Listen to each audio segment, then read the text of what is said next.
Welcome to டெவினாஸ் grandma சமையல்.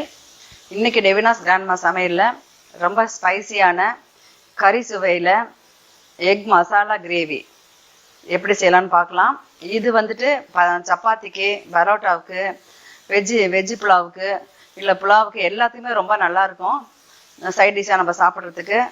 வாங்க எப்படி செய்யலான்னு பார்க்கலாம். இதுக்கு தேவையானது என்னென்னா, தேங்காய் 1/4 மூடி சின்னதாக கட் பண்ணி வச்சுருக்கேன். தனியா 1 டேபிள் ஸ்பூன், வெள்ளை எள்ளு 1 டேபிள் ஸ்பூன், கசகசா 1 டீஸ்பூன், பிரிஞ்சி இலை 1, 2 கிராம்பு, 2 ஏலக்காய், 1 பட்டை, 5 முட்டை வேக வச்சுருக்கேன். 1 வெங்காயம் தூளாக கட் பண்ணி வச்சுருக்கேன். கொஞ்சம் கொத்தமல்லி தழை. இது 2 தக்காளி மிக்சியில் அரைச்சி நைஸாக வச்சுருக்கேன். 2 தக்காளி. இது கருவேப்பிலை கொஞ்சம், எண்ணெய் தாளிக்கிறதுக்கு, உப்பு, கஸ்தூரி மேத்தி 1 டீஸ்பூன் கஸ்தூரி மேத்தி, மஞ்சத்தூள் 1 டீஸ்பூன், ஒரே 1 பச்சை மிளகாய், கரம் மசாலா 1 டீஸ்பூன், மிளகாத்தூள் குழம்புக்கு போடுற தூள் தான் இது, 1 டேபிள் ஸ்பூன் வச்சுருக்கேன். இஞ்சி 1 டேபிள் ஸ்பூன். இதை ஃபஸ்ட்டு மிக்சியில் போட்டு நைஸாக அரைச்சிடலாம். இது வரைக்கும்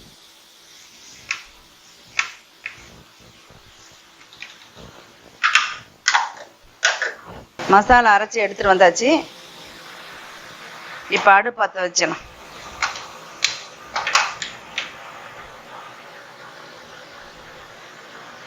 எண்ணெய் ஊற்றிக்கலாம்.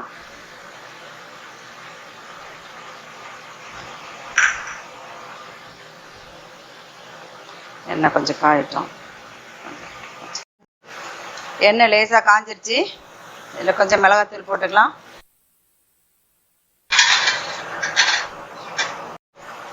இதில் வேக வச்ச முட்டையை போட்டுக்கலாம். இதுக்கு 5 முட்டை வேக வச்சுருக்கேன். இந்த 5 முட்டையை வேக வச்சுக்கணும். நல்லா வறுத்து எடுத்துக்கலாம். கொஞ்சம்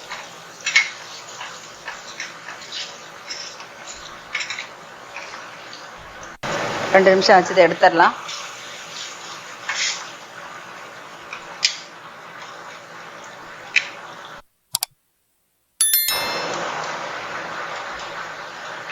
இதுலேயே வெங்காயம் நம்ம கட் பண்ணி வச்சிருக்க 1 வெங்காயத்தை இதில் போட்டு இந்த எண்ணெயிலே வதக்கிடலாம். நல்லா வதங்கட்டும். வெங்காயம் நல்லா வதங்கிடுச்சு. நல்லா பொன்னிறமாக வதங்கிடுச்சு பாருங்க வெங்காயம்.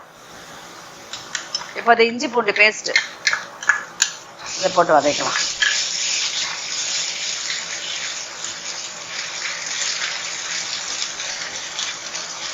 தக்காளி 2 தக்காளி அரைச்சி வச்சுருக்கோம். இதையும் போட்டுக்கலாம்.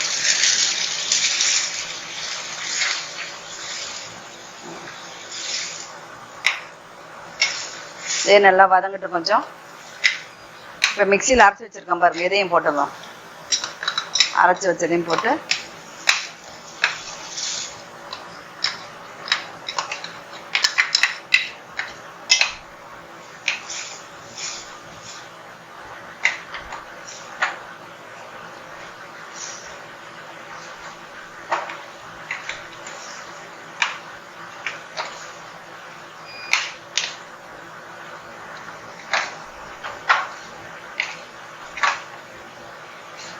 இப்போ அப்படியே சிம்மில் வச்சு நல்லா கொதிக்கிட்டோம். இது பச்சை வாடெல்லாம் போகட்டும் கொஞ்சம் நேரம். நம்ம பச்சையை அரைச்சி ஊற்றின மசாலா, தக்காளி அரைச்சி ஊற்றுனது எல்லாம் பச்சை வாடை போகி இது மாதிரி நல்லா எண்ணெய் தெளிஞ்சு வருது பாருங்க. இது மாதிரி நல்லா தெளிஞ்சு வரும்போது இப்போ இந்த மசாலாலாம் ஆட் பண்ணிக்கலாம். மஞ்சத்தூள், மிளகாத்தூள், கரம் மசாலா,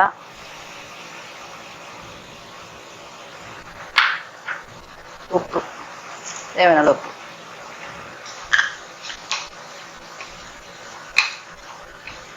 போட்டுட்டு வேக வச்சிருக்க முட்டையை இப்போ போட்டுடலாம்.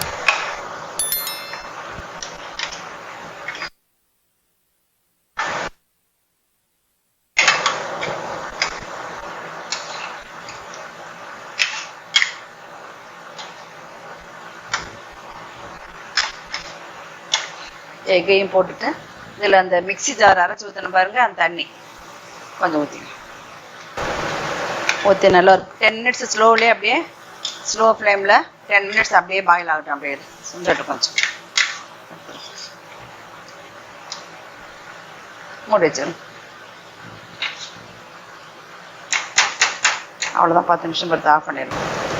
10 நிமிஷம் ஆச்சு, எப்படி இருக்குன்னு பார்க்கலாம். ரொம்ப அருமையாக ரெடி ஆயிடுச்சு. இதில் இப்போ கொத்தமல்லி தழை கொஞ்சம் போட்டுக்கலாம்,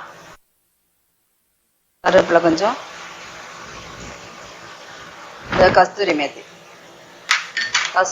கொஞ்சம் போட்டுக்கலாம்.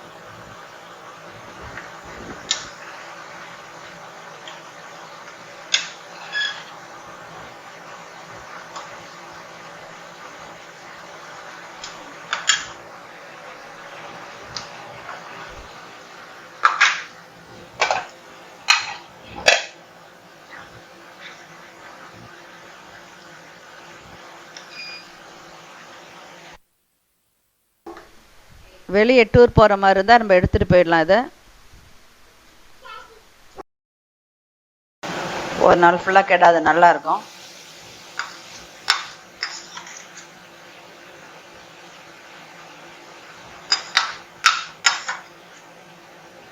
மசாலா கிரேவி அருமையாக ரெடி ஆகிடுச்சு பாருங்கள். நம்ம கறி சுவையில் இருக்கும், ரொம்ப டேஸ்ட்டாக இருக்கும். இது எல்லாருமே ரொம்ப விரும்பி சாப்பிடுவாங்க. இதுக்கு எனக்கு வீட்டில் வந்து வெஜ்ஜி புலாவ் செய்து வச்சுருக்கேன், இதை சாப்பிட போகிறேன்.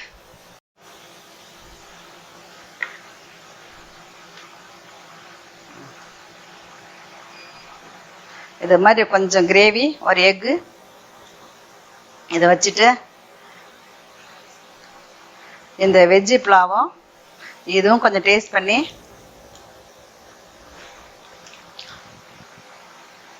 ரொம்ப அருமையாக இருக்குதுங்க. ரொம்ப டேஸ்ட்டாக இருக்குது, ரொம்ப அருமையாக, ரொம்ப டேஸ்ட்டாக இருக்குது. நீங்களும் அதை செய்து பாருங்கள். இந்த வீடியோ பிடிச்சிருந்தா லைக் பண்ணுங்கள், ஷேர் பண்ணுங்கள், சப்ஸ்கிரைப் பண்ணுங்கள்.